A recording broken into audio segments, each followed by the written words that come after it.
ఉన్న బంగారాన్ని విడిపించి ఆ రోజు ఆన్లైన్ రేటుకే మేము కొంటాం. Sharma gold company.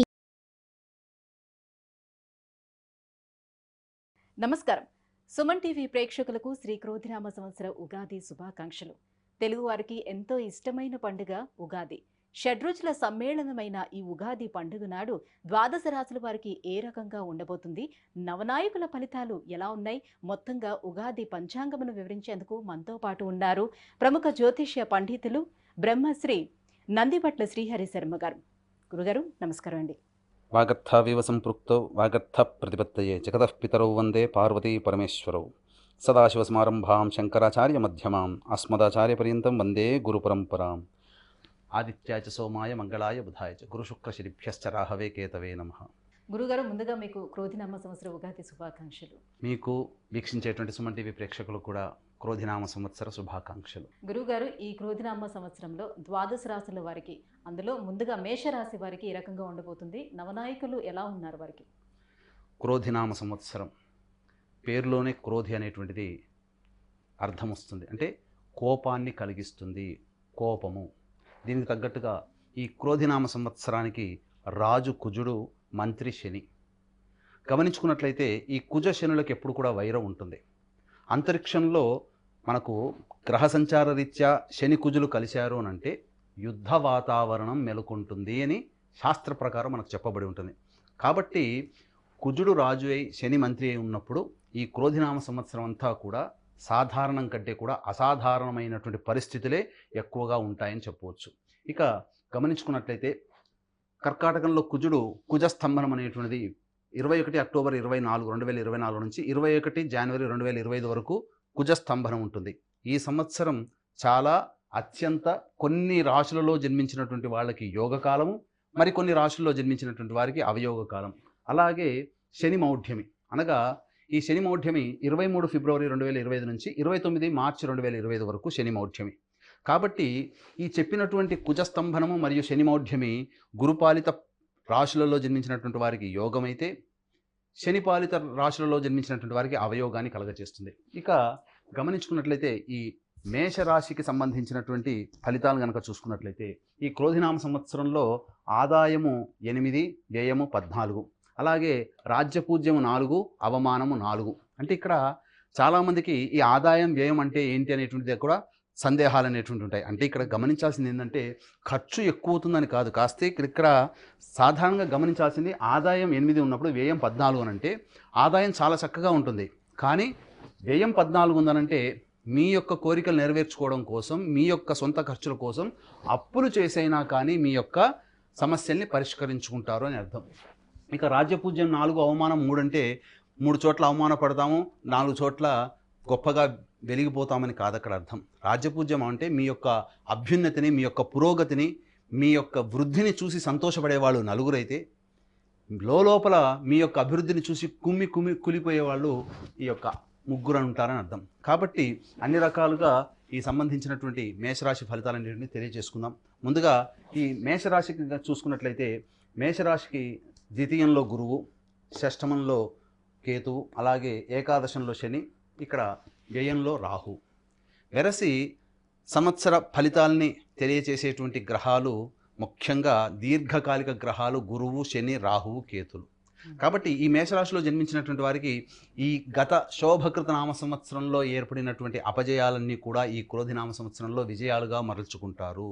అందులో ఏమాత్రం సందేహం లేదండి. ఎందుకనంటే ధనకారకుడైనటువంటి గురువు ధనస్థానంలో సంచరిస్తున్నటువంటి కారణం కాబట్టి అన్ని రంగాల్లో ఉన్నటువంటి వారికి, వ్యాపారస్తులకి, ఉద్యోగస్తులకి చాలా చక్కటి యోగదాయకమైనటువంటి కాలంగా చెప్పవచ్చు. ఇక్కడ గమనించుకున్నట్లయితే విద్యార్థులకి, ప్రధానంగా విద్యార్థులు చక్కటి ఉత్తీర్ణతా శాతంలో ఉత్తీర్ణులవుతారు. మంచి భవిష్యత్తు కలిగినటువంటి విద్యా వ్యవస్థలో మీరు ఉంటారని చెప్పవచ్చు. ఇక ఉద్యోగస్తులకి ఊహించని విధంగా ప్రమోషన్స్ జరుగుతాయి, బదిలీలు కూడా జరుగుతాయి, కానీ ప్రమోషన్స్తో కూడుకున్నటువంటి బదిలీలు జరుగుతాయని చెప్పవచ్చు. ముఖ్యంగా హోటల్స్ రంగంలో ఉన్నటువంటి వారికి, అలాగే వ్యాపారస్తులకి, కిరాణా జనరల్ స్టోర్ నడిపేటువంటి వారికి, జ్యువెలరీ రంగంలో ఉన్నటువంటి వారికి, విద్యారంగంలో ఉన్నటువంటి వారికి గొప్పదైనటువంటి యోగ కాలం ఉంటుంది.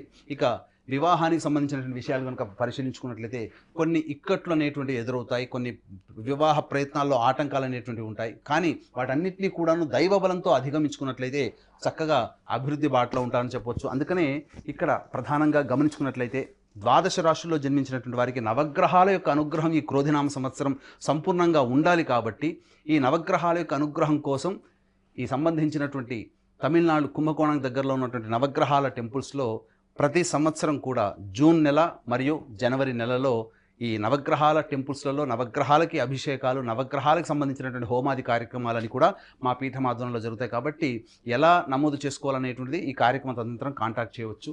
ఇక గమనించుకున్నట్లయితే ప్రధానంగా కుంభరాశిలో శని సంచారం జరుగుతూ పంచమ స్థానాన్ని అలాగే అష్టమ స్థానాన్ని వీక్షణ చేయడం, అలాగే రాశిని కూడా వీక్షణ చేయడం, ఈ యొక్క శని ప్రభావం అనేటువంటిది ఇబ్బందికర పరిస్థితులు అనేటువంటివి ఉంటాయి. కొన్ని ప్రయత్నాలు చేసినప్పటికీ ఆటంకాలు అనేటువంటివి ఉంటాయి. ఎలా ఉంటాయనంటే మీరు ఎక్కాల్సిన బస్సుకి మీరు బయలుదేరారు అనుకోండి, బస్ స్టాండ్కి రాగానే ఇప్పుడే వెళ్ళిపోయిందండి బస్సు అని చెప్తున్నా. అంటే అతి కొద్ది ప్రయత్నంలోనే మన యొక్క ఫలితాలన్నీ చేజారిపోతూ ఉంటుంటాయి. కాబట్టి జాగ్రత్తగా దైవానుగ్రహాన్ని పొందే ప్రయత్నం చేసుకుంటూ ముందడుగు వేసినట్లయితే చాలా మంచిదని చెప్పవచ్చు. ఇక ఈ మేషరాశి వారికి అద్భుతమైనటువంటి కాలము. కుజుడు కర్కాటక రాశిలో స్తంభించి ఉండడం, ఈ 21 అక్టోబర్ 2024 నుంచి 21 జనవరి 2025 వరకు.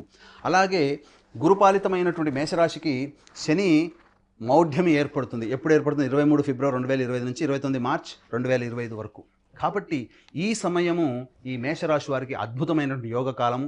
వివాహాది ప్రయత్నాలు చేసుకొని వివాహ సంబంధాలు కుదుర్చుకున్నట్లయితే ఈ యొక్క సమయంలో వివాహం కనుక మీరు పెట్టుకున్నట్లయితే తప్పకుండా అద్భుతమైనటువంటి యోగదాయకంగా ఉంటుందని చెప్పవచ్చు.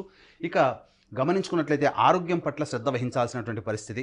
ఈ యొక్క సంబంధించినటువంటి ఈ కుజస్తంభనము అలాగే శని మౌఢ్యం ఉన్నటువంటి సమయంలో అనూహ్యమైనటువంటి విజయాలు పొందుతారు. రాజకీయ నాయకులకి చక్కటి పదవి లభిస్తుంది. సంఘంలో పేరు ప్రతిష్టలు అనేటువంటివి పెరుగుతాయి.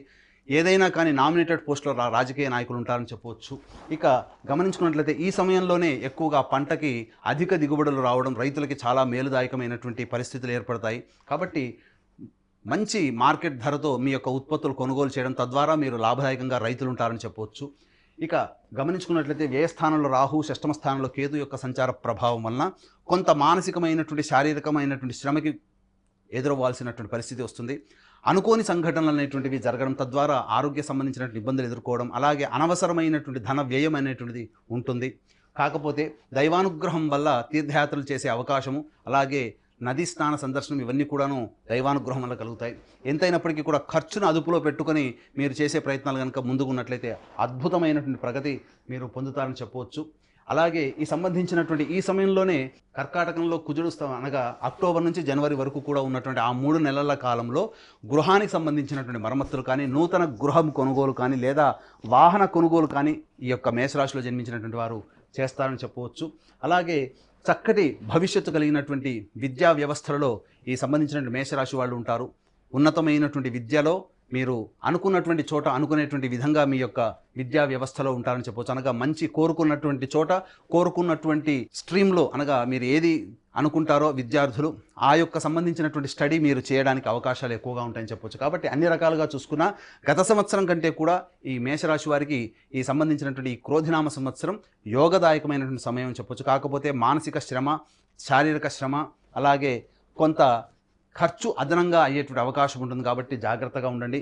ఎల్లప్పుడూ కూడా ఈ మేషరాశిలో జన్మించినటువంటి వారు తమ అంతరంగిక శత్రువులు, అంటే మన ముందుకు చాలా మంచిగా కనిపిస్తారు కానీ మన వెనక గోతులు తవ్వుతుంటారు. కాబట్టి మనల్ని చూసి ఈర్ష్యపడేటువంటి వారి పట్ల ఒక కన్ను వేసి జాగ్రత్తగా ఉండేటువంటి అలవాటు చేసుకొని మీ యొక్క భవిష్యత్ ప్రణాళిక రూపొందించుకున్నట్లయితే మేషరాశి వారి క్రోధినామ సంవత్సరం అంతా కూడాను యోగదాయకంగా ఉంటుంది. శని మౌఢ్యం ఏర్పడడం, కుజస్తంభనం ఏర్పడడం, ఈ యొక్క సమయం అంతా కూడా అనగా అక్టోబర్ నుంచి మార్చి వరకు కూడా ఉన్నటువంటి సమయం చాలా చక్కటి సమయం. అలాగే గత సంవత్సరం ఏర్పడినటువంటి ఇబ్బందులు, గురువు వృషభ రాశిలోకి సంచారం జరుగుతున్నటువంటి కారణం చేత చక్కగా యోగదాయకమైనటువంటి స్థితిలో ఉంటారని చెప్పవచ్చు. ప్రతి పనిలో బద్ధకము, అలసత్వము, పోస్ట్ పోన్మెంట్ ఆఫ్ వర్క్ అనేటువంటిది శని మీ యొక్క మేషరాశిని వీక్షించడం వల్ల కలుగుతుంది. కాబట్టి దాన్ని దృష్టిలో పెట్టుకొని అనుకున్న పని అనుకున్నదే తడవుగా చేసుకున్నట్లయితే మంచి భవిష్యత్తు ఉంటుంది. సంతానము పట్ల కొంత మానసికమైనటువంటి ఆందోళన కలిగించేటువంటి సమయం. ఏదేమైనప్పటికీ కూడా శని ప్రభావం ఉన్నంత వరకు కూడా సంతానము అభివృద్ధిలోకి లేకపోవడము, మీ యొక్క సంతానము ఈ కుజాష్టమం అనగా కుజస్తంభనం ఏర్పడడం అనేటువంటి కారణం చేత మంచి సత్ఫలితాల్ని మీ యొక్క సంతానం ద్వారా పొందుతారు. ఆలోచన చేసినటువంటి పనులన్నీ కూడా ముందుకు సాగిపోతాయి. అలాగే ఈ యొక్క అక్టోబర్ వరకు కూడా, ఏప్రిల్ నుంచి అక్టోబర్ వరకు కూడా నిర్ణయాలు పెద్దవాళ్లతో చర్చించి కనుక మీరు ముందుకు తీసుకున్నట్లయితే తప్పకుండా ఆనందకరమైనటువంటి జీవితాన్ని పొందుతారని చెప్పడంలో ఏమాత్రం సందేహం లేదు. గురువుగారు, ద్వితీయ స్థానంలోని గురువు అలాగే లాభస్థానంలోని శని ఉన్నారు కాబట్టి వీళ్ళకి తిరుగుండదు అని చాలామంది అనుకునేటువంటి మాట. కానీ శని వల్ల కాస్త ఇబ్బందులు ఉంటాయని మీరు చెప్తున్నారు. అదేవిధంగా స్త్రీలకు ఏ రకంగా ఉండబోతుందో కూడా తెలియజేయండి. స్త్రీలకి, విశేషించి స్త్రీలకి యోగదాయకమైనటువంటి సమయంగా చెప్పవచ్చు. మేషరాశిలో జన్మించినటువంటి వారు అనగా ఈ మేషరాశిలో అశ్విని, భరణి 4 పాదాల వారు, కృత్తిక 1వ పాదం వారు, మొత్తం 9 పాదాల వారు మేషరాశిలోకి వస్తారు. కాబట్టి స్త్రీలు ముఖ్యంగా మీ మాటకు విలువ పెరుగుతుంది. కుటుంబ స్థానంలో గురువు సంచారం చేస్తున్నటువంటి కారణం చేత మీరు ఇంటి పెద్దగా వ్యవహరించేటువంటి అవకాశం ఉంటుంది. అలాగే షష్టమందు కేతువు, వ్యయమందు రాహు ఉండడం వల్ల కొంత వ్యయ ప్రయాసలు కూర్చి కుటుంబ బాధ్యతలను నెత్తి మీద వేసుకొని ప్రయత్నించాల్సినటువంటి పరిస్థితి. తద్వారా మీకు కొంత శారీరక అనారోగ్యం చేసేటువంటి అవకాశాలు ఉంటాయని చెప్పవచ్చు. మీకు సంఘంలో కీర్తి ప్రతిష్టలు పెరుగుతాయి. మీ పుట్టింటి తరపున వారి యొక్క ఆరోగ్యం అనేటువంటిది మీకు కొంత మానసికమైన ఆందోళన కలిగిస్తుంది. అయితే ఏదేమైనప్పటికీ కూడా ఈ యొక్క కర్కాటక రాశిలో కుజ సంచారం జరుగుతున్నంత సమయంలో ముఖ్యంగా స్త్రీలు ఎవరైతే దాంపత్య జీవితంలో ఇబ్బందులు పడుతున్నటువంటి వాళ్ళు ఉంటారో వాళ్ళకి మంచి శుభ సూచకంగా యోగదాయకమైనటువంటి పరిస్థితులు కలుగుతాయి. వివాహాలు కూడా స్త్రీలకి ఆ సమయంలో 21 అక్టోబర్ నుంచి మార్చి 29 వరకు ఉన్నటువంటి కాలంలో మంచి జరుగుతుందని చెప్పవచ్చు. ఇక వృత్తి ఉద్యోగాలలో మీకు ఈ 23 ఫిబ్రవరి 2025 నుంచి 29 మార్చి 2025 వరకు ఉన్నటువంటి సమయం వృత్తి ఉద్యోగాలలో రాణింపు అనేటువంటిది ఉంటుంది. తద్వారా మీకు మంచి భవిష్యత్తు కలుగుతుంది. ఇక ఎవరైతే సంతానం కోసం ఎదురు చూస్తున్నటువంటి స్త్రీలు ఉంటారో చక్కటి ద్వితీయార్థం అనగా అక్టోబర్ లోపల డెలివరీ అయినటువంటి వాళ్ళకి స్త్రీ సంతానం కలిగినట్లయితే, అలాగే అక్టోబర్ తర్వాత పురుష సంతానం కలగడానికి అవకాశాలు ఎక్కువగా ఉంటాయని చెప్పవచ్చు. గురుగారు, మరి ప్రతికూల పరిస్థితులను అధిగమించి అనుకూలమైనటువంటి పరిస్థితులను పొందాలి అని అంటే ఎటువంటి పరిహారాన్ని పాటించాలి? అలాగే వీరికి అనుకూలమైనటువంటి వారము, రంగు ఏంటి? గమనించుకున్నట్లయితే మేషరాశి వారికి అదృష్ట సంఖ్య 9, అనుకూలమైనటువంటి రంగు పసుపు, ఎరుపు, తెలుపు కూడా. ఇక సంబంధించి చూసుకున్నట్లయితే ముఖ్యంగా ఈ మేషరాశి వారికి సమస్యలు ప్రతి రాశి వారికి ఉంటాయండి. సమస్యలు ఉంటాయి, సంతోషము ఉంటుంది. ఎప్పుడు కూడా సంవత్సరం అంతా ఒకరికి ఆనందం, సంవత్సరం అంతా ఇంకో రాశి వాళ్ళకి దుఃఖము, అట్లాంటిది ఏమీ ఉండదు. కాకపోతే సమయాలు మనకు అనుకూలంగా లేనప్పుడు జన్మజాతకరీత్యా ఉన్నటువంటి వాటికి సంబంధించినటువంటి కూడా బేరీజు వేసుకొని మనకు అనుకూలంగా లేని సమయంలో మనం ఇబ్బందులు పడుతున్నప్పుడు దైవానుగ్రహాన్ని పొందే ప్రయత్నం చేసుకోవాలి. కాబట్టి ఈ మేషరాశి వారు ప్రధానంగా ప్రతి మంగళవారం రోజున సుబ్రహ్మణ్య స్వామికి ఆవు పాలు, ఆవు నెయ్యి, తేనె ఈ మూడిటితో అభిషేకం జరిపించి చలివిడి నైవేద్యంగా పెట్టండి. లేకపోతే జంటనాగుల పాము ఉన్నటువంటి విగ్రహం ఉంటుంది, ఆ విగ్రహానికైనా అభిషేకము చలివిడి నైవేద్యంగా పెట్టండి. ఇక ప్రతిరోజు కూడాను దత్త అష్టకం, కాలభైరవ అష్టకం రోజుకి 3 సార్లు మీరు పఠించినట్లయితే మీకు తప్పకుండా ఆ రోజుకు వచ్చేటువంటి ఇబ్బందులన్నీ తొలగిపోతాయి. చెప్పిన విధంగా మీకు సమస్య వచ్చినప్పుడు సుబ్రహ్మణ్య స్వామిని అర్చించండి, చాలా మంచి జరుగుతుందని చెప్పవచ్చు. గురుగారు, ఈ క్రోధినామ సంవత్సరం మేషరాశి వారికి ఏ రకంగా ఉండబోతుంది, ఎటువంటి పరిహారాలను పాటించాలనే విషయాన్ని తెలియజేసినందుకు ధన్యవాదాలండి. సర్వం శ్రీ ఉమామహేశ్వర పరబ్రహ్మార్పణమస్తు.